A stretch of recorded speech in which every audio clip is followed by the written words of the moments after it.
하나님 말씀 보도록 하겠습니다. 하나님 말씀은 요한복음 19장 28절에서부터 30절까지 말씀입니다. 요한복음 19장 28절에서 30절까지 다 같이 일어서셔서 함께 봉독하시겠습니다. 요한복음 19장 28절에서 30절까지 28절 제가 읽고 교독해서 읽겠습니다. 그 후에 예수께서 모든 일이 이미 이루어진 줄 아시고 성경을 응하게 하려 하사 이르시되 내가 목마르다 하시니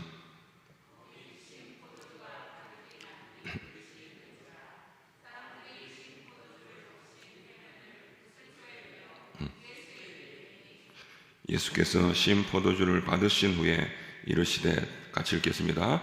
다 이루었다 하시고 머리를 숙이니 영원히 떠나가시니라. 아멘. 앉아 주십시오. 오늘 읽은 본문은 예수님이 이 땅에서 자신의 사역을 다 감당하시고 마지막으로 하신 말씀입니다. 다 이루었다. 다 이루었다. 무엇을 다 이루었는지 오늘 그것에 대해서 좀 말씀드리려고 합니다. 이제 사순절입니다. 예수님의 고난을 생각하고 그 십자가의 고난에 동참하는 그런 기간입니다. 그런 기간에 예수님이 도대체 십자가에서 무엇을 이루고 돌아가셨나? 그러면 예수님이 이루신 일에 대해서는 내가 계속 간구하고 기도하고 달라고 하나님 앞에 간구해서 되는 게 아니라 이제 선포하고 주장하고 나가야지 그 사실이 이루어진다는 겁니다. 그래서 기도는 그냥 달라고 간구하는 것만 기도가 아닙니다. 하나님 앞에 올바른 기도를 해야 됩니다. 간구해야 될 게 있고 내가 진리로 선포해야 될 게 있습니다. 다 이루어진 것은 간구할 필요가 없고 선포하고 나가야 되는 거고, 이루어질 걸, 앞으로 이루어지게 될 것은 우리가 간구하고 나가야 됩니다. 근데 지금부터 말씀드리는 것은 다 이루어진 사실에 대해서 말씀드릴 겁니다. 십자가에서 이루신 일, 제가 오늘 목이 좀 좋지 못한데 좀 양해 부탁드리겠습니다. 첫째로 예수님께서 십자가에서 속죄의 제사를 드리셨습니다. 속죄의 제사. 여러분 지금 레위기 큐티 하고 계실 텐데 속죄 제사는 하나님과 사람에게 죄를 지었을 때 사람마다 그 제물을 달리하여서 왕이 죄를 지었을 때, 그리고 족장이 죄를 지었을 때, 온 무리가 죄를 지었을 때 그 제물이 다 틀립니다. 그 죄의 중함을 순서를 매겨서 가장 책임이 막중한 사람은 황소를 드렸고, 그 다음에 염소나 양을 드렸고, 그 다음에 비둘기나 소제를 드려서 자기의 소유가 가난한 자들도 하나님 앞에 속죄의 제사를 드릴 수 있도록 하나님 그렇게 만들어 놓으셨습니다. 속죄의 제사는 죄를 사하는 제사입니다. 근데 예수님이 하나님의 어린 양으로서 우리의 죄를 대신 사하셨다는 겁니다. 속죄의 제사를 드리셨다는 겁니다. 근데 성경에 아무 양이나 잡는다고 해서 그게 하나님의 어린 양이 되는 게 아닙니다. 첫 번째로는 흠이 없어야 됩니다. 전혀 죄가 없어야 되는 상태에서 잡아야 되는 거고, 그 다음에 두 번째로 제사장의 안수를 통해서 위임받은 양만 하나님의 어린 양이 되게 됩니다. 첫째로 예수님은 죄가 없으셨습니다. 왜? 하나님께로부터 났기 때문에. 아담 안에서 태어난 것이 아니고 마리아의 태중에서 성령으로 잉태되었기 때문에 죄 없는 상태로 태어나셨다는 겁니다. 그렇기 때문에 어린 양으로서 흠 없으신 조건은 충족시키셨다는 말씀입니다. 그 다음에 두 번째로 제사장의 안수를 받아야 이 죄가 이 어린 양이 제물이 되는 것이고, 어린 양이 그 안수하는 사람의 죄를 지고 가게 되어 있습니다. 이게 구약의 제사의 법입니다. 그런데 예수님은 그러면 누구의 침례를 받으시고 누구의 안수를 받으셨느냐? 침례 요한입니다. 침례 요한은 예수님보다 몇 개월 먼저 왔습니까? 6개월 먼저 왔습니다. 침례 요한의 아버지와 어머니가 엘리사벳과 사가랴입니다. 사가랴의 직분이 뭡니까? 사가랴의 직분이 제사장입니다. 그래서 제사를 드리다가 환상을 보게 되고 나중에 말 못하는 일이 일어나게 됩니다. 그처럼 이 아버지 직분이 제사장이라서 이 아들이었던 침례 요한의 직업 역시 제사장이라는 겁니다. 왜? 구약의 제사장 제도는 종신 제사장 제도입니다. 지금 우리는 그 부자 세습 때문에 목회자들이 부자 세습하는 것 때문에 굉장히 이슈가 많이 되고 하지만 구약의 제사장 제도는 종신 제사장 제도입니다. 아버지가 제사장이면 아들도 제사장의 직무를 감당합니다. 그래서 사가랴가 제사장이니까 침례 요한의 직분이 뭡니까? 선지자이기도 하지만 침례 요한은 제사장이었습니다. 제사장인 침례 요한이 침례를 베풀기 위해서 요단강에서 예수님의 머리에 손을 얹는 순간, 그 순간 하나님의 어린 양이 되었습니다. 하나님의 어린 양이 되었다는 증거가 뭡니까? 하늘이 열리고 그 하늘이 열린 상태에서 하늘에서 음성이 들렸죠. 이는 내 사랑하는 아들이라고 하는 하나님의 음성이 들렸습니다. 그래서 이 땅에 있는 법도 충족하셨지만 하나님께서 성령으로 인정하셨다는 겁니다. 이 아들이 내 하나님의 어린 양이라고 하는 것을 하나님께서 인정하셨다는 겁니다. 그래서 예수님은 유월절 어린 양으로서 뼈가 꺾이지 않았습니다. 십자가에서 원래 죽음을 확인하기 위해서 뼈를 꺾는데 뼈를 꺾지 않습니다. 왜 꺾지 않았느냐? 유월절날 그 사망의 천사들이, 죽음의 천사들이 지나갈 때에 그 어린 양의 피가 발려져 있는 집은 지나가게 됩니다. 그 어린 양의 피가 바로 이 예수님의 어린 양의 피를 상징하는데, 그 어린 양을 잡을 때에 뼈를 꺾지 않았다고 합니다. 유월절 어린 양을 잡을 때. 그렇기 때문에 예수님의 그 뼈를 꺾지 않았고, 그 유월절 어린 양을 잡는 동일한 시간에 예수님이 십자가에 못 박히시게 됩니다. 그래서 예수님이 유월절에 돌아가시는 그 순간이 유월절 어린 양을 잡는 그 시간 정확하게 일치합니다. 그래서 하나님께서 이 땅에서 예수 그리스도를 통하여 십자가의 사역을 이루실 때에 완전한 속죄의 제사를 이루시기 위해서 이런 모든 율법의 조건들을 다 만족시키셨다는 겁니다. 구약 성경에 보면 대속죄일이라는 것이 있습니다. 대속죄일이라는 것이 있는데, 대속죄일은 1년에 단 한 번 7월 10일 날 1년에 단 한 번 온 이스라엘 백성들의 1년 동안의 죄를 사하기 위해서, 죄를 덮기 위해서 드리는 제사를 드리는 날입니다. 그 제사를 드릴 때에 두 마리의 염소를 잡게 되어 있습니다. 한 마리는 아사셀을 위하여 한 마리를 잡게 되고, 또 한 마리는 잡아서 피를 흘려서 성막 안으로 가지고 들어가서 지성소 안에 법궤에 뿌려서 그 이스라엘 백성들의 1년 동안의 죄를 사함을 받게 하는 그런 제사를 드리게 됩니다. 그래서 두 마리의 염소를 잡게 되는데, 이 아사셀에게 바쳐지는 양은, 아사셀은 저 사막 끝까지 이 염소를 보내서 낭떠러지에 떨어뜨려 죽입니다. 왜 그렇게 했느냐? 아사셀은 사단입니다. 사단에게 바쳐진 염소이기 때문에 죽임 당하도록 먼 광야로 보내서 거기에서 떨어져 죽임을 당하게 합니다. 구약에서 가장 예수님을 확실하게 예표적으로 보여주는 것이 바로 이 아사셀 염소입니다. 예수님은 사단에게 완전히 잡혀서 우리의 죄 때문에 사단의 그 고통에 하나님께서 포로로 잡혀가셨습니다. 사망의 음침한 골짜기까지 내리셨다가 완전히 하나님께서 그 아들의 의로 인하여 죄 없으심으로 말미암아 죄와 사망의 권세를 깨뜨리고 부활하셔서 그 죽음의 권세, 아사셀의 권세로부터 이겨내시고 부활하셨습니다. 그렇기 때문에 예수님은 대속죄일 날 이 아사셀 염소임과 동시에 유월절의 어린 양으로서 모든 율법의 조건들을 다 충족하시는 삶을 살아가셨다는 겁니다. 그렇기 때문에 우리 가운데 죄가 있다 없다? 죄의 문제, 더 이상 우리가 죄의 문제로부터 자유해야지 당연한 걸 압니다. 우리가 죄로부터 완전한 자유를 입었다는 겁니다. 두 번째로, 하늘과 땅에 생명의 길을 놓으셨습니다. 예수님이 돌아가실 때에 지성소와 성소를 중간에 가로막고 있는 게 있습니다. 그게 뭐죠? 휘장입니다. 휘장은 위로부터 짜서 아주 튼튼하게 짜서 사람의 힘으로는 끊을 수가 없는 휘장이었습니다. 그런데 예수님이 돌아가셨을 때 그 휘장이 위에서부터 아래로 완전히 찢어짐으로 인해서 누구나 다 그 지성소로 들어갈 수 있도록 휘장을 찢어졌습니다.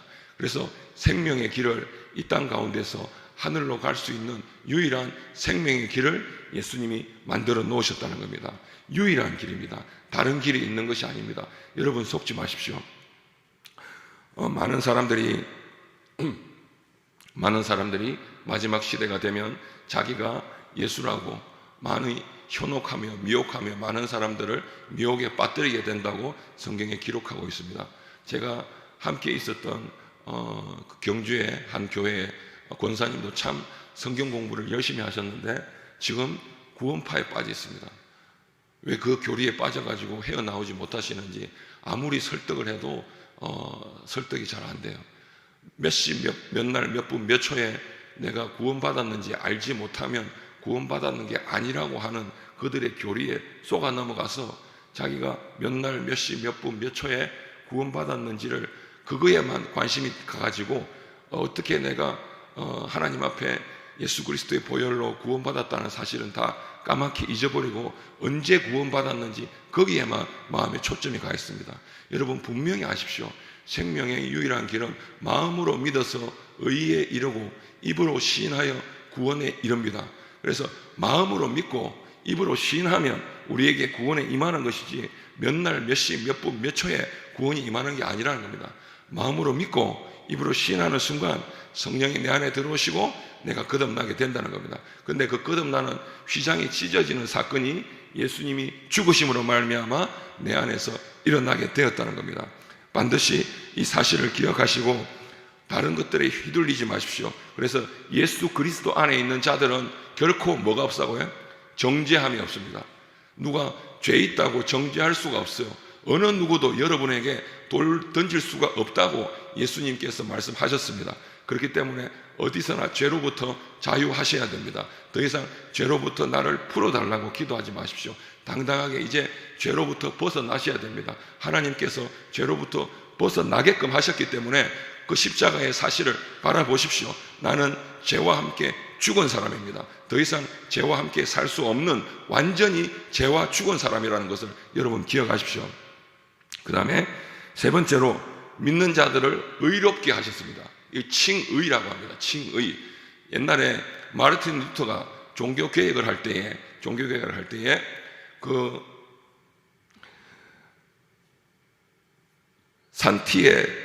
산티에트로 성당이라고 하는 성당을 새로 짓기 위해서 면죄부를 발행을 했습니다.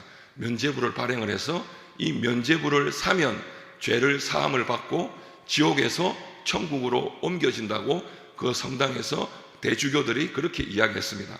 그래서 많은 사람들이 면죄부를 샀습니다. 면죄부를 사면 구원받을 수 있는 줄 알고 면죄부를 샀습니다. 그래서 마르틴 루터는 면죄부도 사고 그 다음에 자신의 고행으로 이 마르틴 루터 시대에는 이 사제들이 구원에 이르기 위해서 자신의 육체를 학대하는 고행을 했습니다. 그래서 성당의 높은 꼭대기를 올라가는데 무릎으로 기어서 올라갔습니다. 무릎이 다 피가 나고 무릎이 다 상할 정도로 자기를 상함으로 인해서 그럼으로 인해서 구원받을 수 있다라고 가르쳤기 때문에 고행을 통해서 구원받으려고 했습니다. 그런데 마르틴 루터 마음 가운데 아무리 이렇게 해도 평안이 없는 거예요. 그래서 성경을 보다가 마르틴 루터 시대에는 원어로 된 성경밖에 없었습니다. 히브리어, 헬라어를 하지 못하면 성경을 볼 수가 없었습니다. 왜냐? 영어로, 독일어로 번역된 성경이 아예 없던 시대였습니다. 그래서 평신도들은 성경을 읽을 수가 없고 사제들만 원어를 배워서 성경을 읽었습니다. 근데 사제가 되었던 마르틴 루터가 성경을 보니까 의인은 믿음으로 산다라고 되어 있는 로마서 말씀을 보고 나서 완전히 바뀌게 됩니다.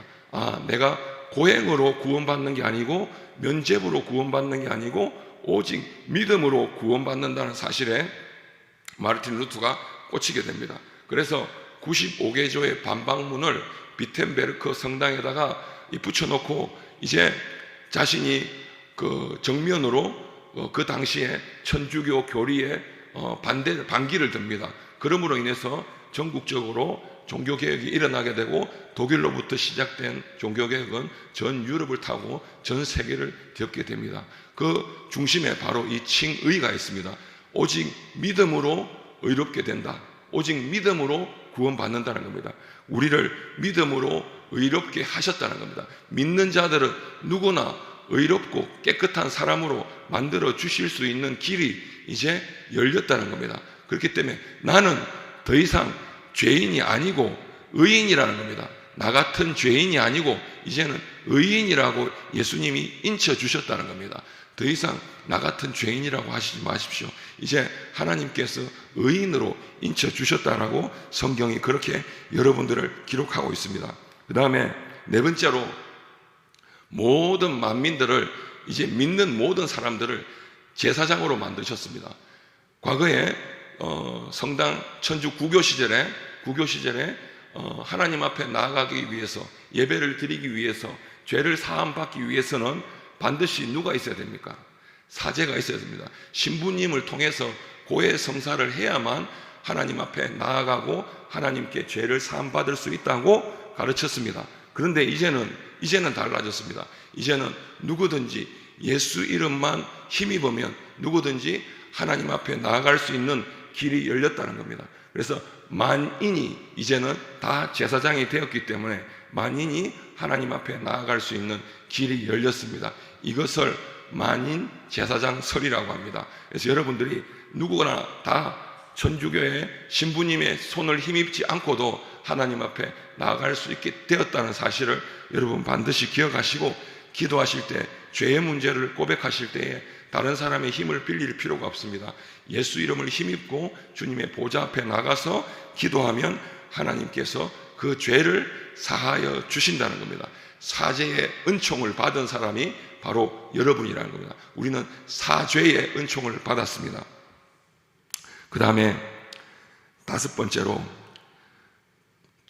죽음과 질병에 치유하셨습니다. 죽음을 이기시고 질병을 완전히 치유하셨습니다. 죄와 사망의 법이라고 성경에 기록되어 있습니다. 그래서 이 과거에 아담이 범죄함으로 인해서 우리에게 들어온 이 죄와 사망의 법은 제일 무서운 것이 사망입니다. 죽음입니다. 죽음의 권세가 제일 두려운 것이고 제일 두렵고 강력한 견고한 진입니다. 그런데 이 견고한 진을 누가 깨뜨리셨냐? 예수님이 부활하심으로 말미암아 그 음부의 권세를 완전히 깨뜨리셨습니다. 예수님께서 자신의 의로, 누구의 의를 힘입지 않고 오직 자신의 의로움으로 음부에까지 내리우셨다가 음부에서 죄의 권세를 완전히 깨뜨리시고 부활하셔서 그 죽음의 권세를 깨뜨려 버리셨습니다. 그래서 예수 안에 있는 사람은 사망의 권세가 침범할 수 있다 없다? 절대로 침범할 수 없습니다.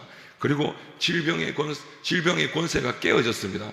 질병이 어떻게 들어왔습니까? 여러분, 최초의 질병이 언제 시작되었습니까? 아담이 범죄함으로 인해서 질병이 들어왔습니다. 죄가 없었을 때는 질병이 없었습니다. 그래서 많은 신학자들이 80%, 90% 이상 성경은 죄로부터 질병이 왔다고 가르치고 있습니다. 나머지 10%, 20%는 어디로부터 공해나 이 자연 환경이 오염됨으로 인해서 이 질병이 오는 것이고, 대부분의 질병은 죄로부터 오는 것이라고 신학자들이 그렇게 이야기하고 있습니다. 성경학자들은 그렇게 알고 있고 신학적으로 그렇게 가르치고 있습니다. 그래서 죽음과 질병을 완전히 정복하셨습니다. 예수님께서 제가 어려서 굉장히 죽음에 대한 공포가 많았습니다. 어머니께서 어렸을 때 아버지하고 너무 다툼이 심했어요. 그래가지고 제가 초등학교 2학년쯤 될 때에 어머니가 같이 죽자고 그러시면서 방 안에 그 예전에 연탄 화로를 가지고 들어오셨어요. 연탄 화로를 가지고 들어가지고 다 같이 죽자고 하시는데 그 죽음이라고 하는 것이 너무 두렵고 떨렸어요. 그때 이후로 교회만 가면 죽음에 대한 공포 때문에 늘 두려워서 예배를 드리기가 힘들 정도였어요. 그러다가 고등학교 1학년 때쯤 되었을 때 자다가 완전히 어떤 악한 영이 나를 억누르는 것을, 목을 조우는 것을 느꼈어요. 그래서 자다가 깼어요. 자다가 깼는데 누가 목을 조르는 거야. 근데 눈에 보이진 않아요. 아무것도 안 보여. 근데 목을 조르고 있어.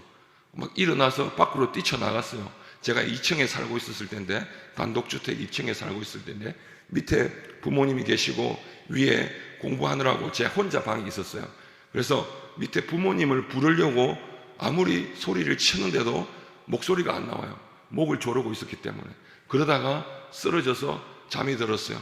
그 다음날 아침에 잠에서 깼는데 이 목 뒤에 완전히 신경 감각이 없어요. 그 이후로부터. 그리고 나서 그 상태로 제가 26살 하나님 만날 때까지 그 상태로 지냈어요. 감각이 없어요. 나중에 기도하시는 목사님이 오셔서 말씀해 주시는데, 그날 너를 덮쳤던 것이 죽음의 영이라는 겁니다. 나를 죽이려고 그날 고등학교 1학년 때 내 방을 찾아왔고 나를 죽이려고 그날 밤에 목을 주었는데 주님이 나를 살리셨다는 겁니다. 그리고 완전히 26살 되던 해에 제가 주일날 간정도 했지만 주님을 만나고 성령의 침례를 받는 순간 이제 어둠이 다 떠나고 빛이 내 안으로 들어오는 것을 경험하게 되었습니다. 그리고 내가 이제 어둠이 아니라 빛이고, 빛으로부터 내가 완전히 어둠을 벗어버렸다는 사실을 깨닫게 되었습니다. 그리고 얼마 있지 않아서 아버지가 60세 되던 해에 아버지가 심근경색이 오셨어요. 심근경색이 오셔가지고 이 세차를 하시다가 길바닥에서 쓰러지셨어요. 그래 119를 불러가지고 아버지를 119 구급차에 태우고 그때 진주에 있는 경상대학교 병원으로 바로 달려갔어요. 그러니까 심근경색인데 빨리 수술하지 않으면 죽을 수밖에 없다는 겁니다. 그래서 급하게 수술을 하고 세 군데가 막혔대. 세 군데를 스텐트라고 하는 걸 심고 아버지를 가까스로 살렸어요. 근데 아버지 수술이 끝났는데 통증이 가라앉지 않는 거예요. 계속 부정맥으로 부정확하게 심장박동이 뛰고 심장 통증이 가라앉지 않으니까 아버지가 이 고통을 참지를 못하는 거예요. 그래서 몰핀이라고 하는 마약성 진통제를 처방을 받아서 주사를 놓았어요. 밤새도록 그걸 맞았어요. 그런데도 그 통증이 가라앉지 않았어요. 근데 그 와중에 하나님께서 기도하는 와중에 그 방 안에 죽음의 영이 있다는 사실을 알게 되었어요. 그 같은 날 그 맞은편에 있는 사람이 새벽에 심정지가 와가지고 두 명이 죽어서 나갔어요. 그리고 그 방 안에 있었던 사람이 총 4명이 죽어서 나가는, 총 6명이 있는 방인데 4명이 죽어서 나가는 것을 봤습니다. 그래서 마음속에 아버지도 죽을 수밖에 없겠구나라는 두려움이 마음에 찾아왔습니다. 그때 하나님께서 기도하라는 말씀을 주셨어요. 그래서 간절히 기도했어요. 하나님, 죽음의 영과 싸워서 이기게 해달라고. 아버지, 아직 그때만 해도 아버지가 예수를 믿지 않았어요. 내 아버지의 영혼을 구원해 달라고 간절히 기도했습니다. 하나님, 지금 데려가시면 아버지 영혼 죽습니다. 절대로 죽음의 영에 빼앗길 수 없습니다. 간절히 하나님 앞에 기도했더니 그 며칠이 지나고 난 이후에 새벽에 하나님 앞에 기도하려고 엎드리는데 마음속에 하나님의 음성이 들리는 겁니다. 네가 이겼다. 그러면서 그 병실 안으로 하나님의 임재의 빛이 들어오는 것을 제가 경험을 했어요. 그리고 나서 며칠 되지 않아서 아버지가 그 심장 통증이 먹게 되고 퇴원했습니다. 그리고 그 이듬해에 아버지가 교회에 나가서 집사로 이제 직분을 받게 되고 지금까지 건강하게, 지금 78 되셨는데 건강하게 살아 계십니다. 그래서 여러분들이 죄와 사망의 권세, 질병의 권세는 여러분 안에 있으면 다 깨어집니다. 여러분이 이기려고 선포하고 나가기만 하시면 질병의 권세도 깨어지고 사망의 권세도 깨뜨려지기 때문에 반드시 이겨낼 수 있습니다. 그래서 끝까지 믿음으로 붙잡고 질병의 권세를 깨뜨리시고 사망의 권세를 깨뜨리셔서 사망에 묶인 자들과 질병에 묶인 자들을 찾아오십시오. 데리고 오십시오. 구원할 수 있도록 구원의 방주의 길로 인도해 내시라는 겁니다. 사망의 권세를 깨뜨리신 분을 바라보시고 깨뜨려 달라고 간구하지 마시고 이미 깨뜨려졌고 죄로부터 벗어났고 사망의 권세가 깨뜨려졌다는 사실을 기억하시고 그 사실을 받아서 이제 선포하십시오. 선포하시고 입으로 선포하는 대로 이루어진다라고 말씀했습니다. 신명기 30장 14절에 뭐라고 기록하고 있냐? 내 말이 내 마음과 내 입에 있으면 이 말씀대로 행할 수 있다라고 모세의 율법에 기록하고 있습니다. 그 뭐냐면 내 입술로 하나님의 말씀을 선포하면 내 입술의 말씀이 마음에 머물게 만든다는 겁니다. 그럴 때 입술로 하나님의 말씀을 선포하는 것 정말로 중요한 겁니다. 죄와 사망의 권세에서 나는 해방받았다, 이겼다라고 선포하면 죄와 사망의 권세 이길 수 있다는 겁니다. 근데 내가 그 사실을 모르고 선포하지 않고 내 자신이 사망에 짓눌리고 죄에 짓눌리면 질 수밖에 없습니다. 죄로 죽고 죄 때문에 죽고 질병 때문에 죽으면 예수님이 얼마나 억울해 하시겠습니까? 그 죄 때문에 십자가를 지시고 그 죽음 때문에 십자가를 지셨는데 자신의 자녀들이 죄 때문에 죽어서 오고 질병 때문에 죽어서 오면 얼마나 그 주님의 마음이 아프시겠습니까? 이 고난의 사순절 기간 동안 예수님의 십자가를 생각하십시오. 십자가에서 이루신 일은 반드시 누가 뭐라고 해도 내가 지키고 말겠다라고 입으로 선포하고 나가십시오. 그래서 로마서 10장 8절 9절에 뭐라고 말씀하고 있느냐? 마음으로 믿어 의에 이르고 입으로 시인하여 구원에 이른다. 마음에 있고 입에 있으면, 복음을 시인하는 것이 마음에 있고 입에 있으면 구원받는다는 겁니다.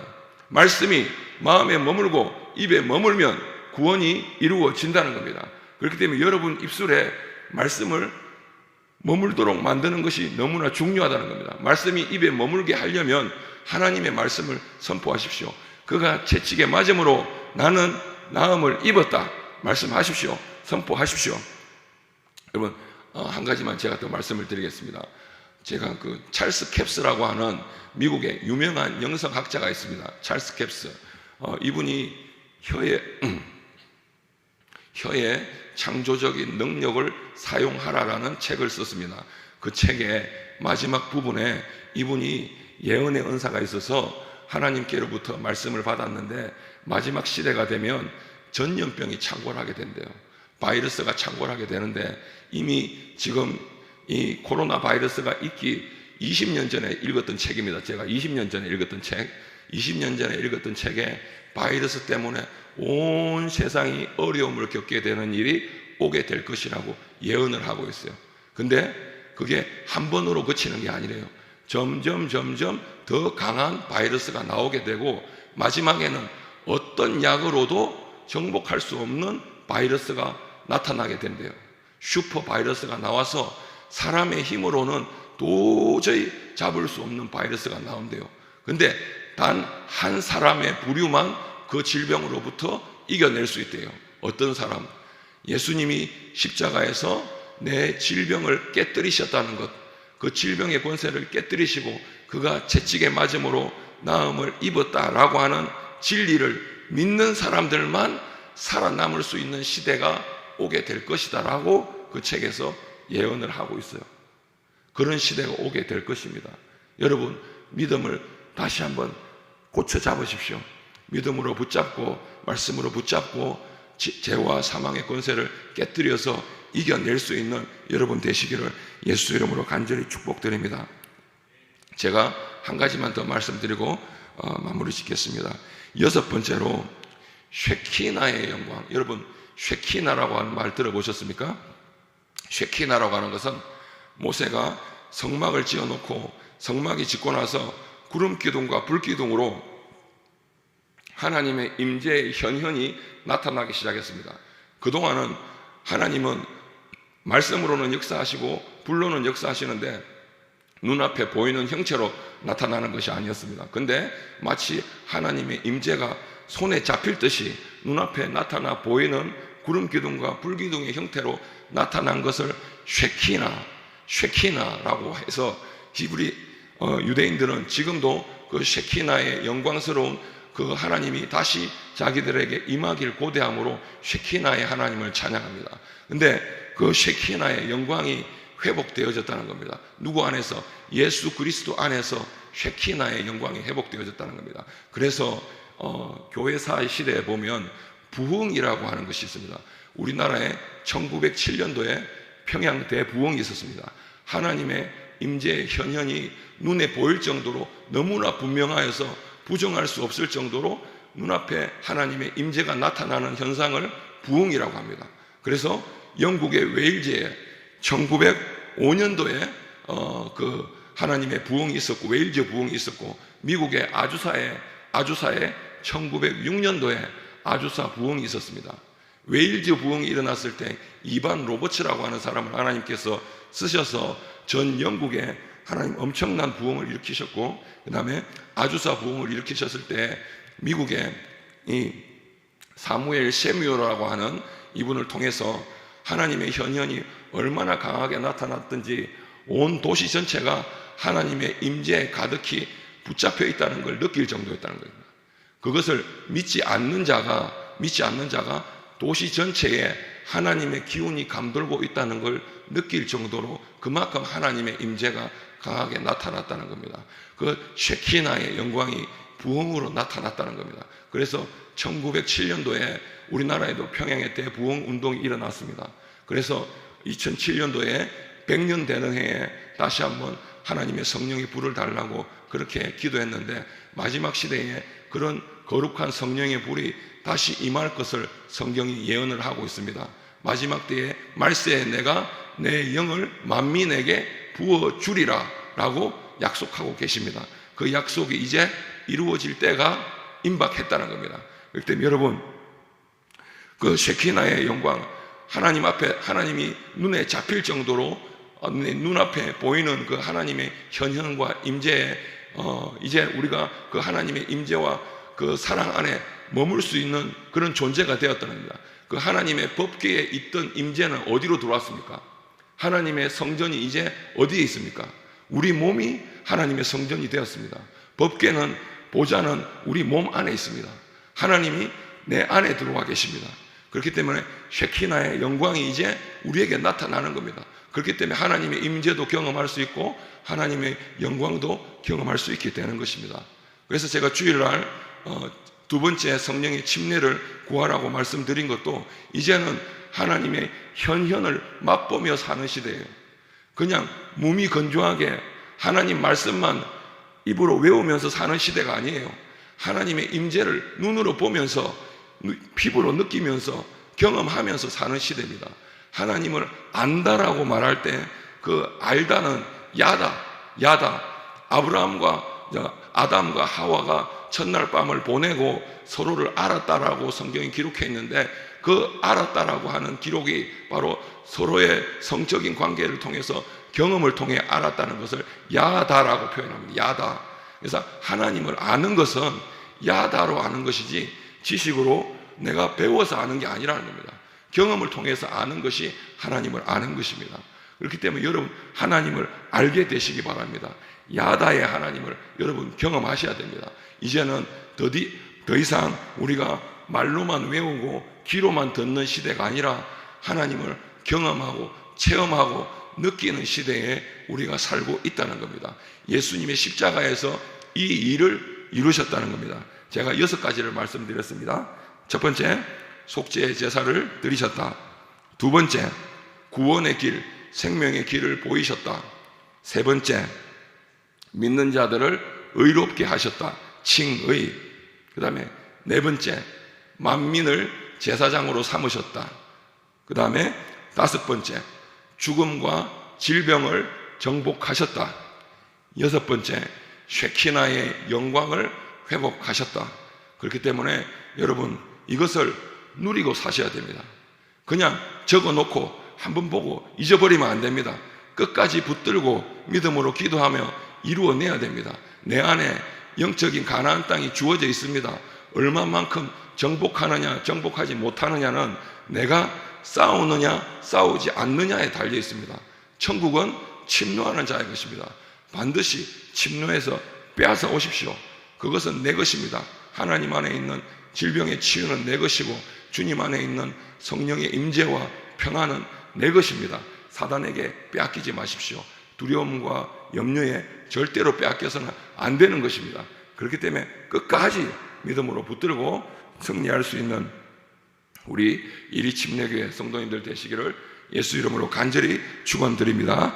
함께 기도하시겠습니다.